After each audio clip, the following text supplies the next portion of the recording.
Olá, hoje nós daremos continuidade às atividades do Corecon Minas, né, no mês da Mulher Economista, e discutiremos mercado de trabalho, desafios e perspectivas. Primeiramente, queria agradecer a participação das nossas conselheiras, a Alzira Alice de Souza, a Adriane Sacramento, que estarão aí conosco discutindo um tema de extrema relevância. Convidamos a vocês a participarem conosco, a assistirem às nossas lives, a estar atentas aos nossos painéis. Fiquem conosco e, desde já, eu agradeço.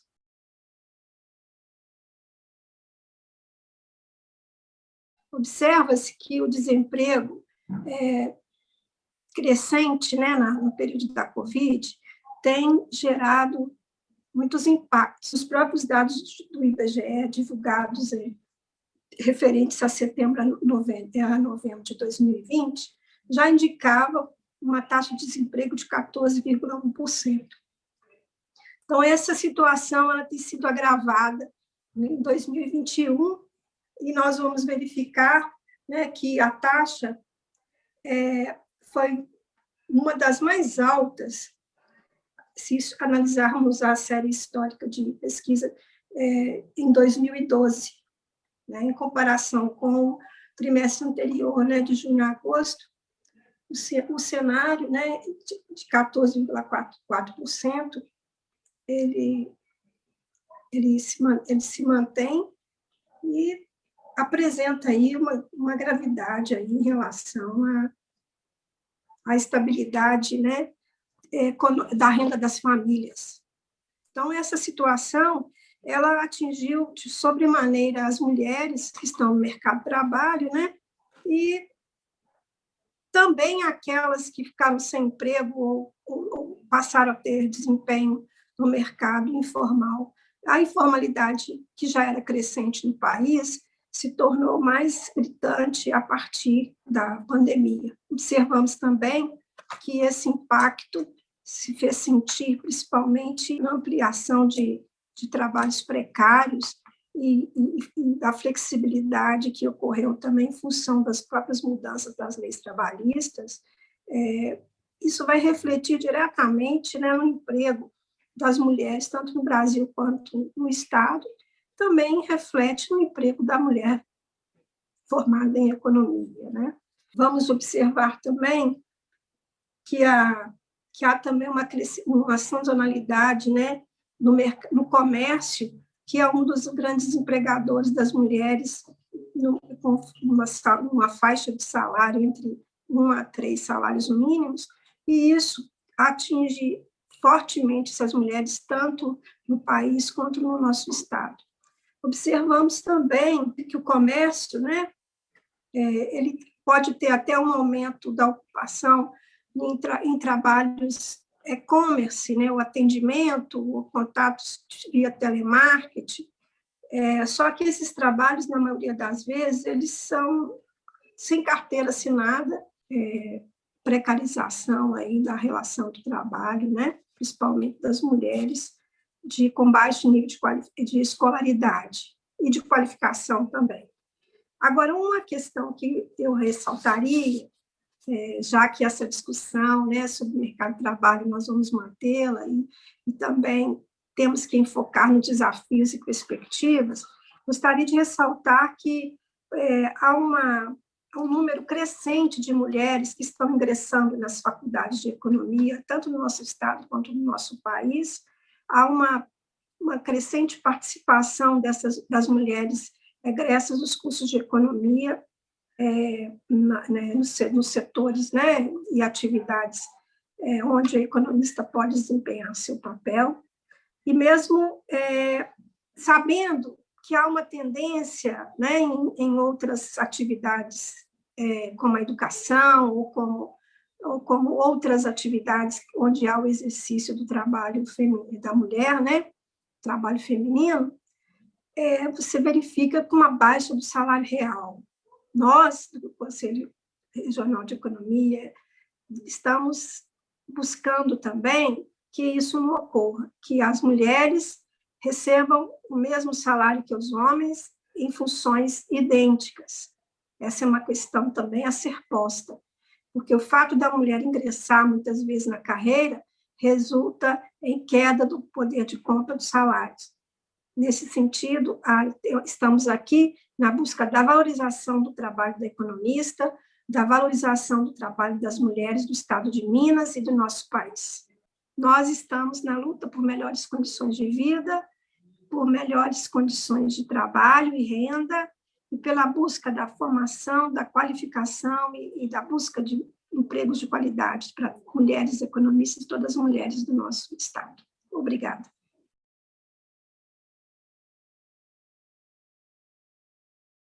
Olá, pessoal, tudo bem? Dentre as atividades, né, que o Corecon programou para o mês de homenagem das mulheres, né, estamos fazendo aqui uma conversa sobre o mundo do trabalho, o mercado de trabalho das mulheres, né, e desafios e perspectivas. E vou conversar aqui um pouquinho com a Adriane, que tem uma vivência muito interessante, muito rica, tanto do trabalho no privado, nas corporações privadas, quanto na academia. E eu tenho a minha experiência com mais ênfase no setor privado, trabalhando muitos anos com empresas, onde fui gerente financeira, controller, e a gente vai tentar passar para vocês um pouquinho do nosso olhar sobre a questão das mulheres no mercado de trabalho. Espero que nossa fala traga um pouco de reflexão e também inspiração para motivar outras mulheres a investirem nos seus sonhos de trabalho, sejam trabalhos no âmbito público, privado, academia, empreendedorismo, invistam em vocês, acreditem no potencial que a mulher tem. A mulher hoje ela tem uma grande bagagem de estudos, ela está conseguindo se qualificar, e é preciso que essa expressão de conhecimento, essa absorção seja refletida no mercado de trabalho, né, que ainda temos questões importantes a serem trabalhadas. E para que a gente possa vencer essas dificuldades, né, construindo uma nova dinâmica social que permita uma real inclusão e não uma ficção de inclusão, porque muito hoje se fala, mas precisamos que sejam as medidas e ações mais efetivas no ambiente do trabalho, que as empresas façam mais do que apenas o discurso, e que as mulheres possam se unir, ter empatia com o trabalho uma das outras e sermos, né, ajudarmos no processo de levarmos outras mulheres para as lideranças, uma ajudando a outra, sem competir, mas criando espaços de fala, de entendimento, de empatia, né, ajudando nesse crescimento. Eu espero que possamos contribuir com essa reflexão. Oi, eu sou Adriane, conselheira do Corecon MG. Especialmente nesse mês das mulheres, eu estou aqui para falar um pouquinho da minha trajetória profissional, e é uma trajetória que eu falo com muito carinho, né? Eu sou um pouco camaleoa, né? Então eu tenho uma experiência diversa, né, em algumas áreas, e eu acho que pode ser uma trajetória inspiradora para muitas mulheres, né? Enfim, então eu comecei a minha carreira há aproximadamente 24 anos, né, em 1997, né?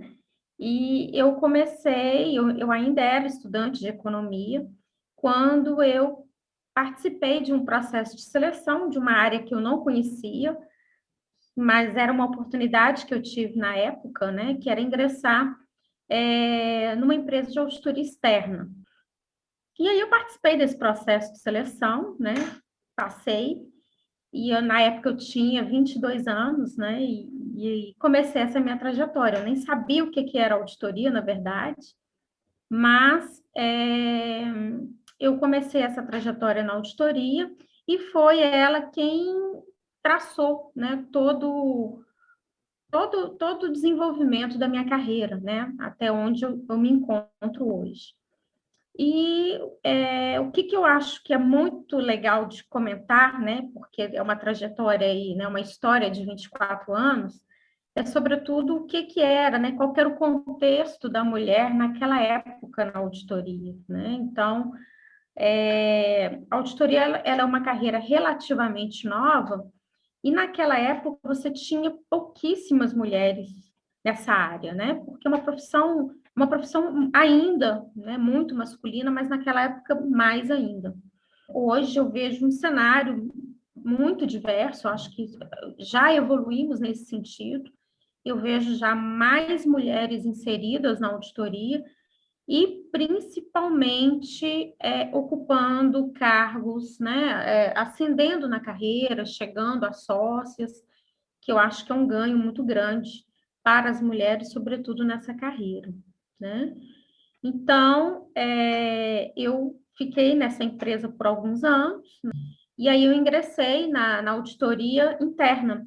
Então, também é uma trajetória interessante, porque eu fui, junto com mais duas colegas, né, uma das pioneiras na auditoria interna do Grupo Fiat aqui no Brasil. E era uma proporção, né, era uma proporção de uma mulher para cada 6 colegas, né, seis homens. Para essa carreira, a mulher ela nunca foi vista como ela ia chegar lá, né, que ela ia ascender. Era implícito nessa discussão, mas era sempre visto como que a mulher ela sempre estava ali na auditoria numa condição de assistente, que ela não ia, em algum momento ela ia desistir da carreira, né? Então, eu vejo hoje, né, observando nas empresas, nas auditorias internas, que ainda há muitos desafios para as mulheres, porque é uma carreira que exige muito essa conciliação da vida pessoal com a vida profissional. Porque como é uma carreira de muitas viagens, né, muitas concessões, né, à vida pessoal, a mulher ela sempre se depara com uma decisão que ela vai precisar fazer. E isso também aconteceu comigo. Em algum momento, né, eu já tinha aproximadamente aí 10 anos de trajetória nessa área, foi quando eu abri mão, né, eu decidi por encerrar minha carreira na auditoria, e como eu já tinha um projeto, né, um plano e um sonho, né, de ser professora, isso era uma coisa que sempre estava dentro dos meus objetivos. Aí foi exatamente nesse momento que eu fiz essa mudança, né, da minha trajetória profissional. Passei no mestrado, fui me dedicar ao mestrado e depois eu ingressei, né, comecei a minha carreira como professora, né, e estou até hoje, né, isso já tem 13 anos, né, dessa mudança, 13, 14 anos. Dois eixos centrais aí, de centralidade, que você mencionou, que é a dificuldade, né, do papel do trabalho e da vida privada, né, fazer esse equilíbrio, e o tanto de trabalho que é imputado tanto a homens quanto às mulheres, né? O volume de trabalho. Numa auditoria que você já trabalhou, você sabe como é pesado o dia a dia, horas e horas, e às vezes se estende a jornada, não só para homens quanto para mulheres. Então, mas o quanto para as mulheres é mais penoso, porque é imputado a ela um papel na casa, né, no ambiente doméstico, quase que insubstituível. É muito mais difícil você ter essa parceria do homem fazer esse papel para a mulher, né, porque você precisa disso, né, do que o contrário. Então, assim, é uma pressão muito grande, né? É uma pressão muito grande. Então, assim, é uma escolha que muitas vezes não é uma escolha só dela, né? É uma escolha coletiva, né? E assim, é muito mais, a sociedade aceita muito mais, assim, não, o homem vai trabalhar, ele vai viajar e tal, do que a mulher fazer isso, né, numa escolha familiar, né, tipo assim, não, esse é papel do homem fazer, então, assim, a mulher dar conta disso é muito mais pesado para ela, e acho que ainda é. Eu até converso com as minhas alunas, né, quando eu dou essa disciplina de auditoria, eu converso com as minhas alunas, e aí elas falam, professora, eu acho que para mim não dá, porque eu falo dessas questões em sala, né? Porque eu acho que é importante isso, né? E aí elas falam, eu acho que não dá para mim não, porque não dá, né? Eu não tô, as mulheres ainda, apesar de toda a evolução, e eu acho que houve alguns avanços, sim, mas ainda é uma questão pesada para as mulheres, né? Essa escolha, quase que ela é abrir mão da vida pessoal, né? Abrir mão de um casamento, abrir mão de ter filhos. A escolha passa por aí, para os homens não passa exatamente por aí.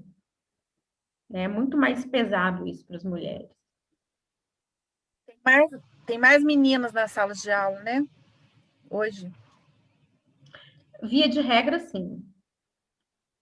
Isso é outra coisa interessante, né? Assim, o curso, por exemplo, eu dou aula no curso de contábeis, né?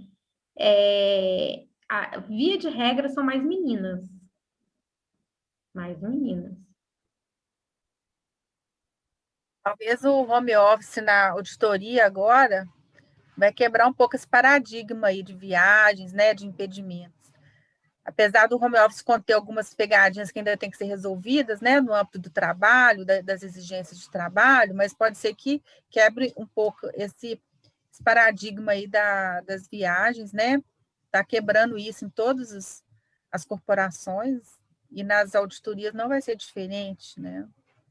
Eu acho que essa conversa, daqui a um tempo, a gente vai ter que voltar a ter, a gente vai revisar isso, porque eu também tenho essa impressão, porque eu já tenho conversado com colegas, né, da auditoria, e eles têm falado isso, que muitas coisas que eles não imaginavam que pudessem fazer no ambiente online, né, no trabalho remoto, eles estão percebendo que é possível fazer.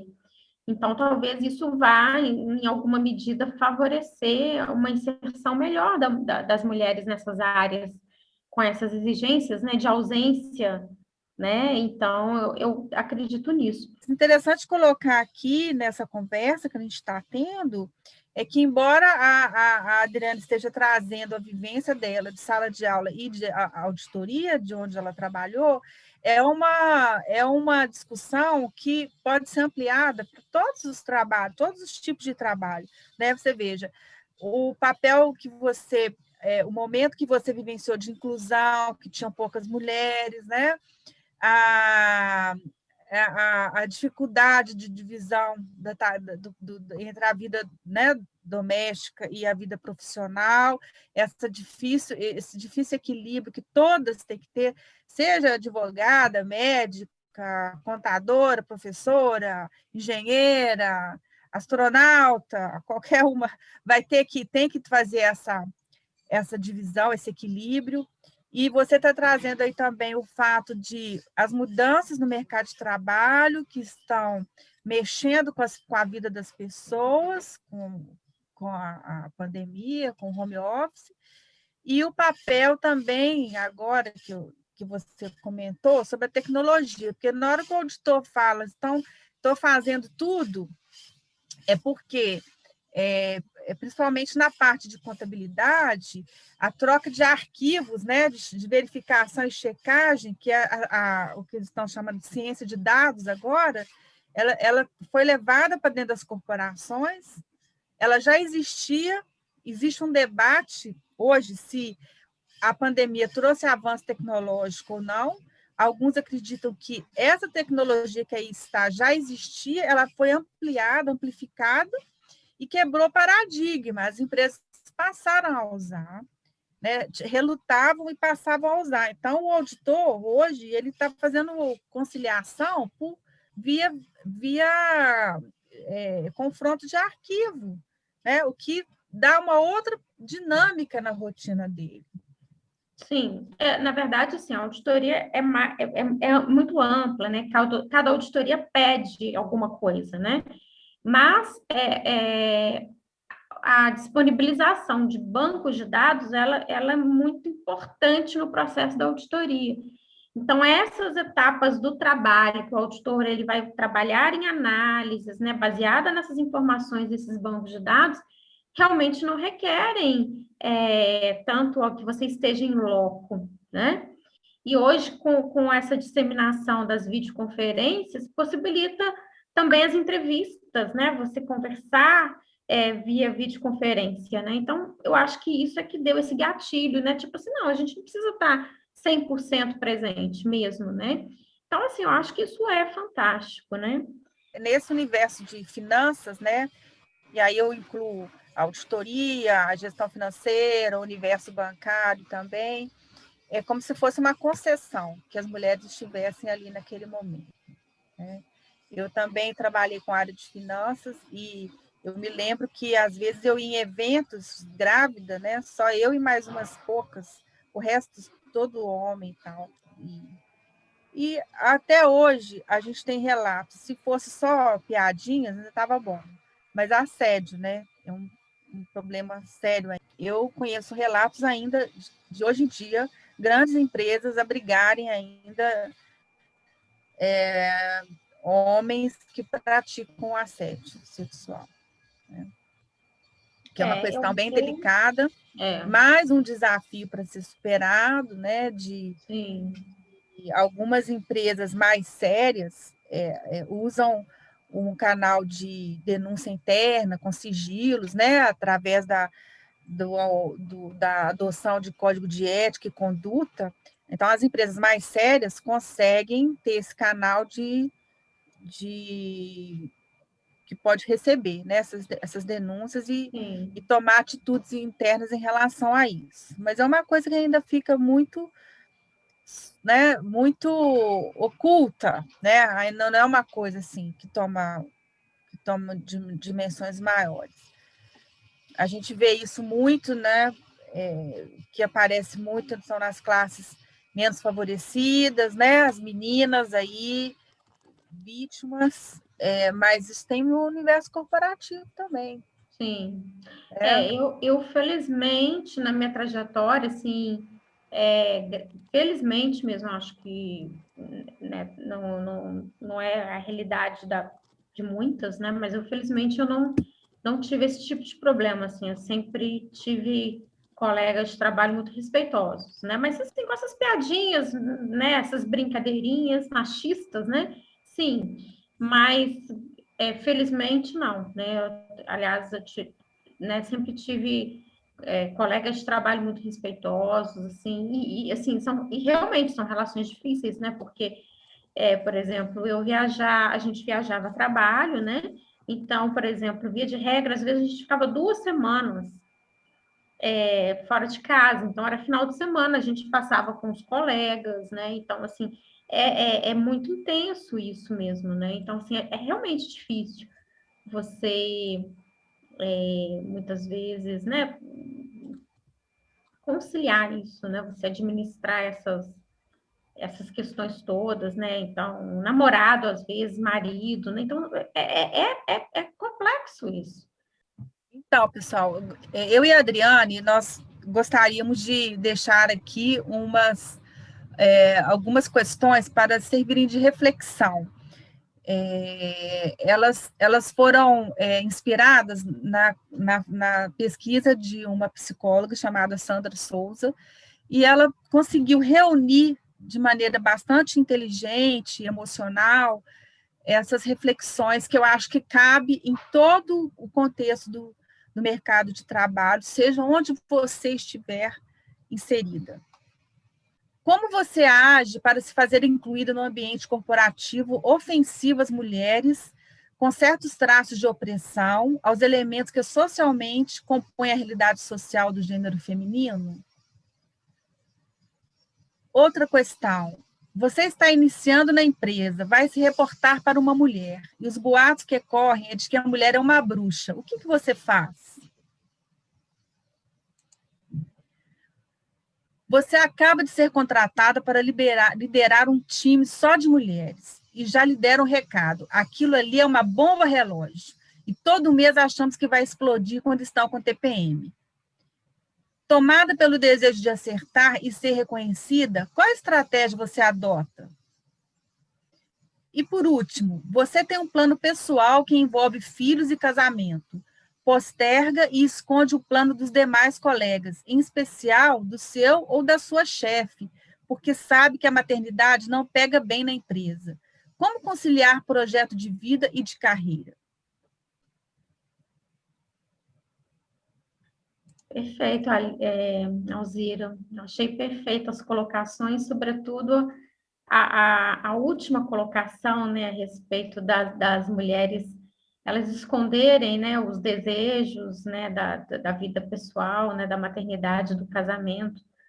E eu já tinha dito isso em outra ocasião, eu acho que nós precisamos muito de políticas públicas, né? Esse é um problema de política pública, porque a questão, por exemplo, da maternidade, ela é uma questão, do ponto de vista econômico, muito importante, porque é a reposição da força de trabalho. Então, jamais isso deveria ser algo que fosse negativo e que você precisasse esconder. Então, eu acho que essa é uma questão muito que precisa ser debatida de forma muito mais intensa, porque nós precisamos ter não só, eu acho que não só uma política pública para poder, né, garantir à mulher, né, as licenças, acho que vai para além disso. Eu acho que, no fundo, a mulher se sente ainda mais exposta, né, porque ela vai estar mais ausente no trabalho, né? E ela, cada vez mais, ela se torna a peça frágil nessa condição. Não sei se você concorda, Alice.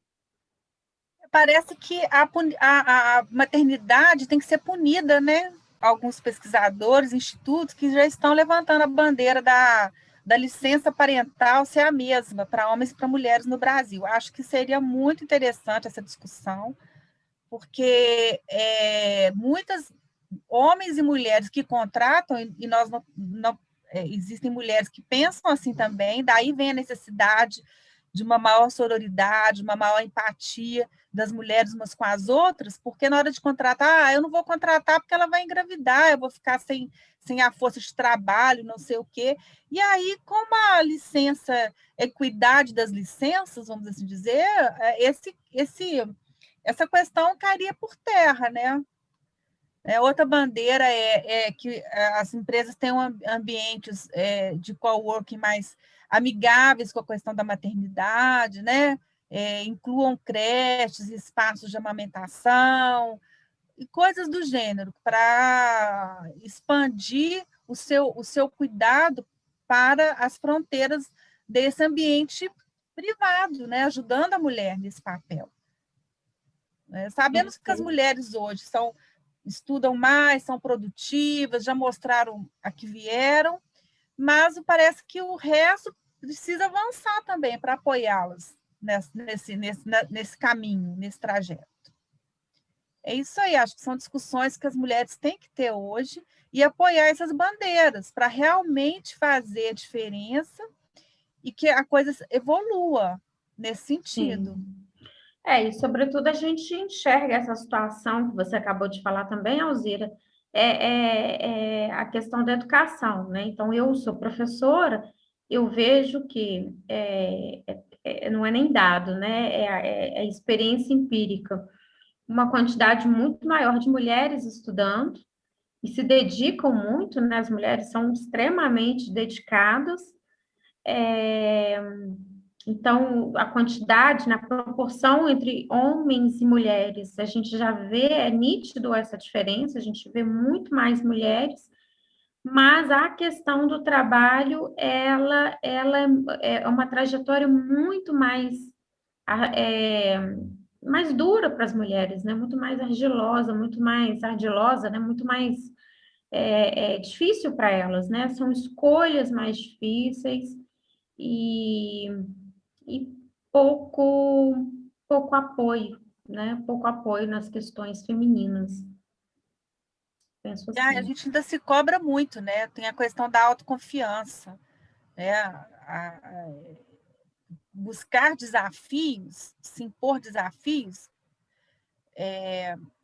impõe que a gente também confie mais no que a gente tem de conhecimento e de habilidades, né?